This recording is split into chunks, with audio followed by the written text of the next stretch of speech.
Good morning. And thank you to the gentlemen of the band for that beautiful music.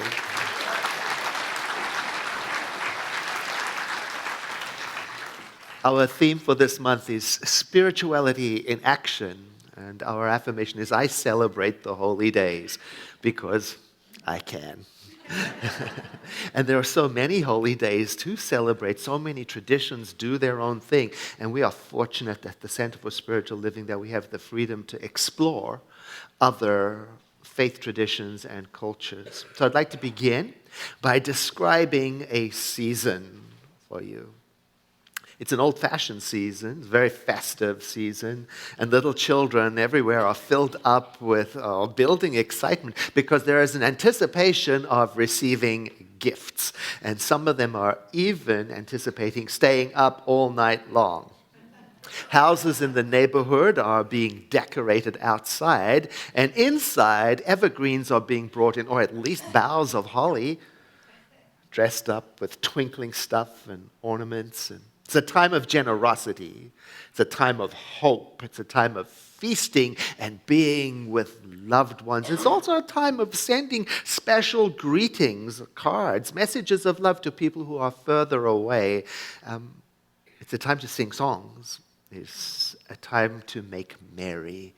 It's a time to celebrate. Clearly, I'm describing Christmas. Not really. I'm describing a tradition that is thousands and thousands of years old, and we don't even know how old it is. It certainly could have been a description of Christmas, and we will get to why that is so in a moment. However, the season that I just described to you originates among non-Christian people before Jesus of Nazareth was born. I'm talking about the winter solstice. Side note, many people assume that the current celebration of Christmas comes from the Bible. It doesn't. No. Nowhere in the Bible does it instruct Christians to celebrate the birth of Jesus of Nazareth. It certainly doesn't say so. The Gospels don't say we are to throw a party. It doesn't. It does not. It doesn't say we should invite our relatives, that we should exchange the perfect gift and fill the land filled up with plastic wrapping. It doesn't say that. It doesn't say cut down an evergreen tree and put it up in your house. It doesn't say roast a ham. In fact, these are decidedly unbiblical things to do. The Catholic Encyclopedia Dictionary says about Christmas that in the early days of the church there was no such feast. You should look up the history of Christmas in the United States of America. It was even outlawed. It was for several years, in England too. It's not a biblical feast. And there's a good reason why early Christians did not celebrate the birth of Jesus. And well, for one thing, way back then even, no one knew the exact date of his birth. Then some 200 to 300 years after he had gone, someone established December 25th as the birthday of Jesus of Nazareth. And that's where the winter solstice comes in. When Christianity started to become a popular religion, there were already other older faith traditions around that had well-established holidays and celebrations, like the one I just described to you, winter solstice. There was already a party taking place in December. It's possible that the early Christian church wanted to redirect the attention of the people away from the feasts of the old winter solstice. So they began to celebrate Jesus' birthday on a day when people already had the habit of getting together and celebrating. So December 25th became the Christmas that we know it to be today. Then as more people, especially from the Western Empire and the Northern climate, converted to Christianity, you know how we are. They brought with them all of their favorite customs. They brought their ancient midwinter celebrations into Christmas. And we still have many of them today. The Yule log. In the Middle East, mistletoe, wreaths of holly, a magical gift giver, evergreens, and candles on trees. The old existing culture of winter solstice started to leak into the Christmas tradition. We can learn something from that. We ought to pause here for a moment to think about it. It's an important message in all of this about what happens when you and I dress something up to make it look like something it isn't. We've learned here at the center that you and I, we cannot make changes on the surface only. Without changing what is at the heart of something, it doesn't work well. Because the old always leaks into whatever it is. When I was a young man, 13 or 14, I read everything all the time, and I particularly loved the American science fiction writers. I loved them. I think I can say I read every single word that Frank Herbert ever wrote, and his children. I did. And you know, one of my pet peeves was when a book publisher would take a great classic and put in a new cover and a new title. There I would be with my new book and reading and say, I read this already. It reminds me of that saying in the Bible, you can't put new wine into old skins. Or the way we say it in Science of Mind is that you must change your consciousness behind the activity that you want to change. That is, if you want real, lasting change. You can't just change the outer, because the consciousness will come back as it does. You can't just change it on the outside. You've got to change the inside. And sometimes people get caught up in that, you know, the loop of changing the outer, changing partners, changing jobs, changing cities, looking for that perfect situation, but what they don't realize is wherever they show up, there they are. They haven't changed inside. So they tend to repeat the same situation in new environments. I was reading stories about people who have won the lotto, you know, people who suddenly had a lot of money poured into their lives, but it appears they did not necessarily have the consciousness, the wherewithal, emotionally, mentally, spiritually, to handle this new influx of money. So very soon they lost everything. An article in CNBC, the economist Jay Zagorski, he says that studies found that instead of getting people out of financial trouble, winning the lottery got people into trouble. Since bankruptcy rates soared for lottery winners 3 to 5 years after winning. When we're thinking about that, like what could be happening? Well, possibly one of the things is what we're talking about. When the mindset stays the same, no matter what new outfit you put on, no matter what changes you implement on the outside, eventually the old mindset will come through. It will govern. I have to change my mind in order to change my life, and that's the tricky part. Because I prefer to have my life change, but I don't want to change a thing.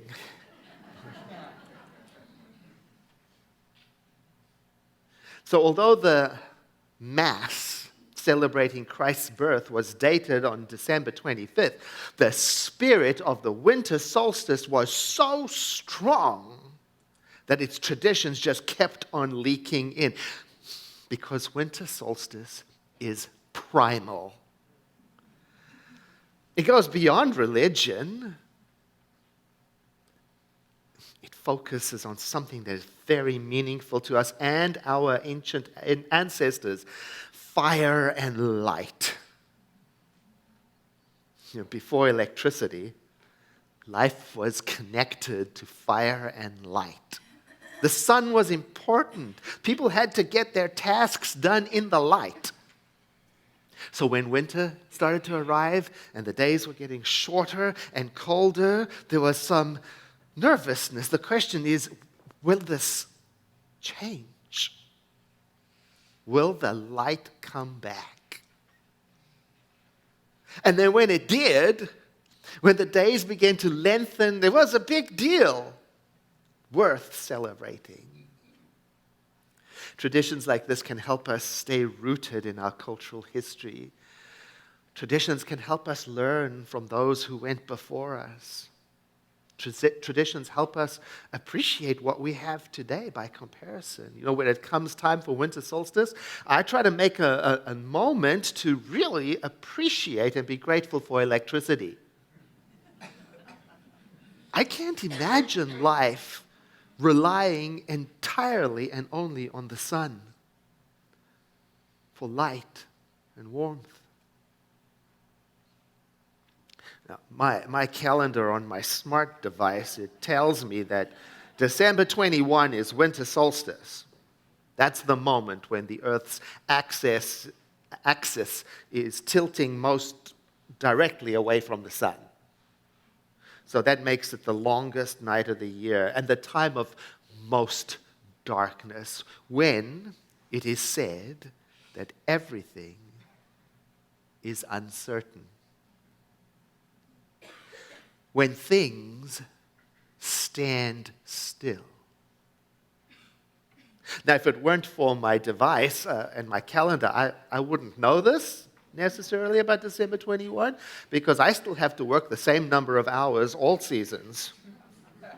There's no particular reason for me to be aware of where the Earth's axis is tilting. And as for the cold, I have a heating system at home, and when evenings get longer, I just turn the lights on sooner. And this is the way we become disconnected from nature. Oh, and there is something dangerous about being disconnected from our Mother Earth. There was a time when people weren't. They paid closer attention to the cycles, particularly in northern climates. They observed the sun with deep interest. They created feasts and celebrations to mark its journey. The word solstice comes from the Latin, which means the sun stood still. It was a terrific moment of anxiety, but also of hope. Is it going to come back again? Our ancestors thought of this time as a time of ambiguity, neither this nor that. A mysterious and magical time. A time belonging neither to this world or the next. A time of standing still before beginning again. A time of being in the dark, of not knowing before choosing a new direction. A time of preparing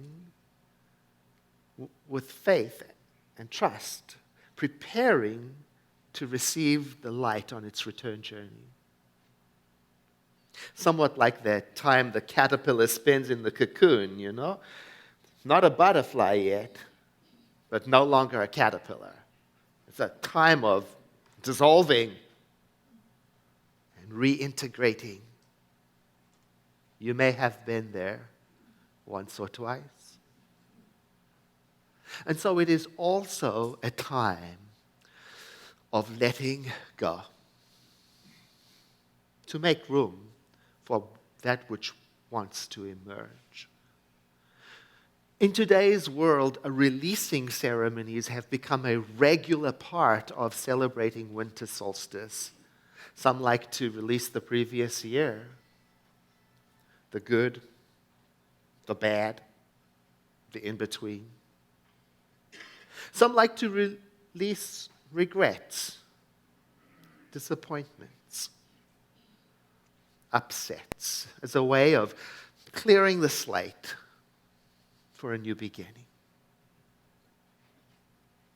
Some like to release their stories, relationships, dreams that they've either outgrown or moved beyond or completed as a way of making that solid. Here is a affirmative prayer. We call it a spiritual mind treatment that is intended to help in times like this. It's to release and forgive the past and live right now. It's based on a treatment written by Kathleen Kearney, and I adapted it for winter solstice. Here are the words of the prayer.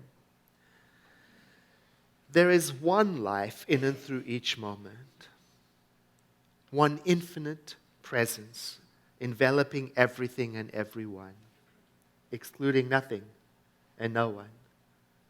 A presence that is love, wisdom, the source of all. This one life is eternal and always present in all circumstances and life adventures. It is the flow of good that creates and blesses all creation. It is the living Spirit Almighty. I share that life. It includes me.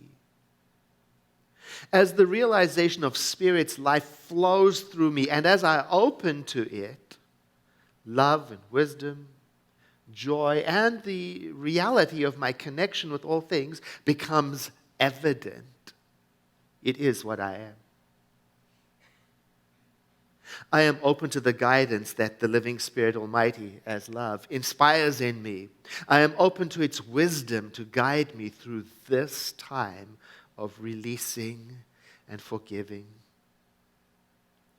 I tenderly open my heart to the realization that I am connected with everything that has occurred in my life and with everything that is yet to come.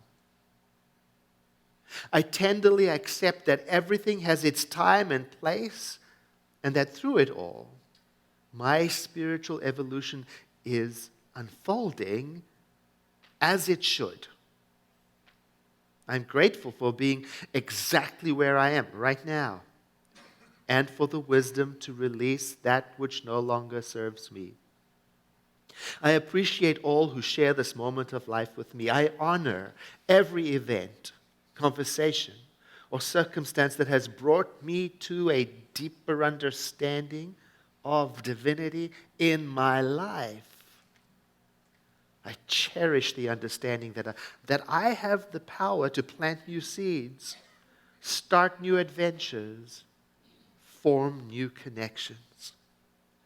This realization allows me to hold gently any ideas of past hurts, disappointments, and frustrations while letting them go. I claim my freedom from any thoughts or memories that may obstruct my view and acceptance of the good that is mine right now. I choose to be right here and right now in the heart of the living Spirit Almighty. This breath I breathe now, right now, it feels lighter, like a blessing of gratitude.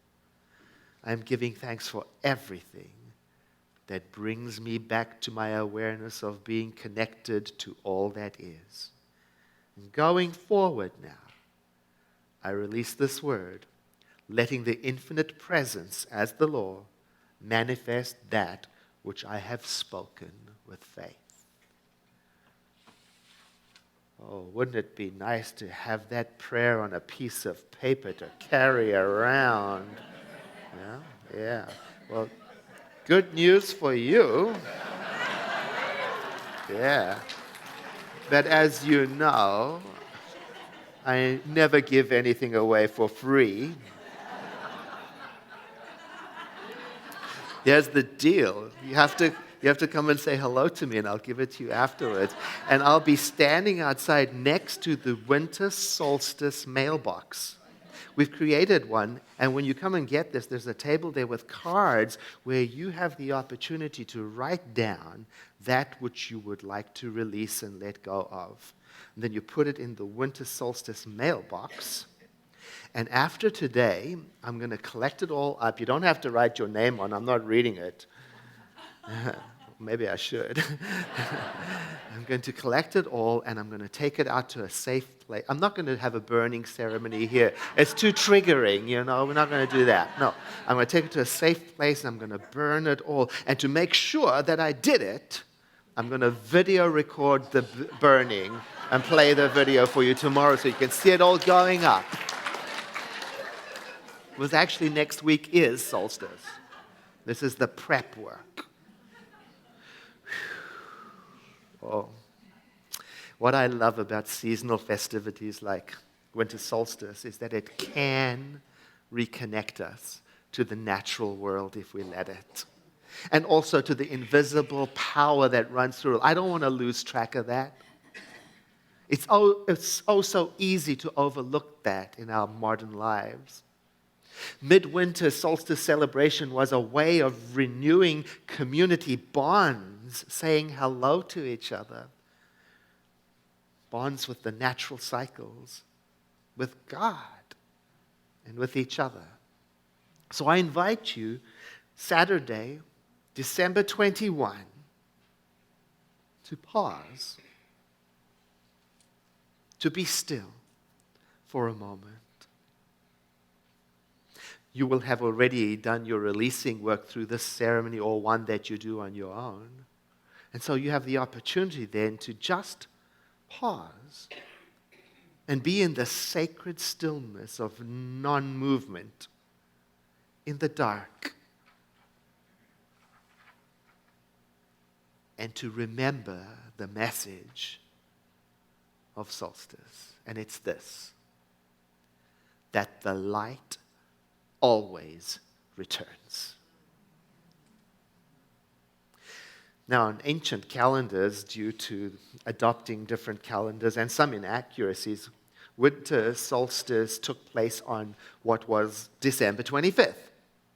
Now, whether or not Christians deliberately timed Christ's Mass to coincide with the winter solstice, I don't know. I can't be sure of that. Perhaps it seemed fitting to celebrate the birth of the individual who so magnificently realized the cosmic consciousness at a time that was already consecrated to the light. Both Christ's Mass and solstice were meant to honor the birth of the light and to affirm our hope for the renewal of the world. Now, we, in metaphysical traditions, we see this time of year also as an opportunity to celebrate the birth of a child whose life, whether historically correct or not, whose life has come to be synonymous with love. At least that's how we think of Jesus at the center. An emblem of love, acceptance, and forgiveness. We view this time as an opportunity to welcome back that love, because from time to time, we forget it. When things get dark, when we are in the cocoon, no longer able to live as we were, but not yet in possession of our butterfly wings. Now, whoever decided to place the date of the Christ child story on the winter solstice was a genius. It's magnificent timing.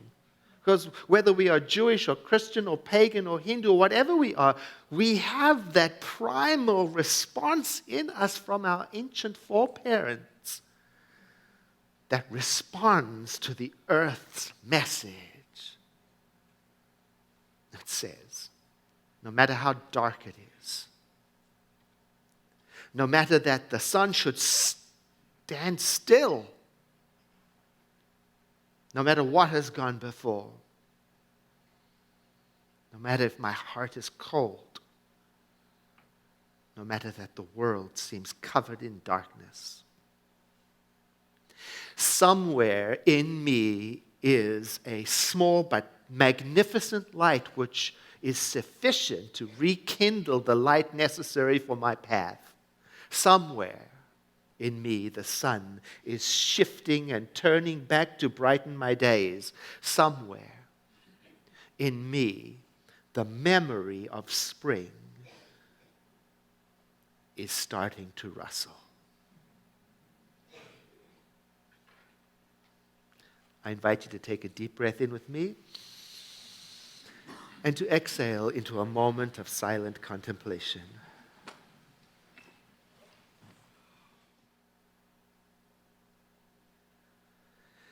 Let the next breath you take be deeper than the one before,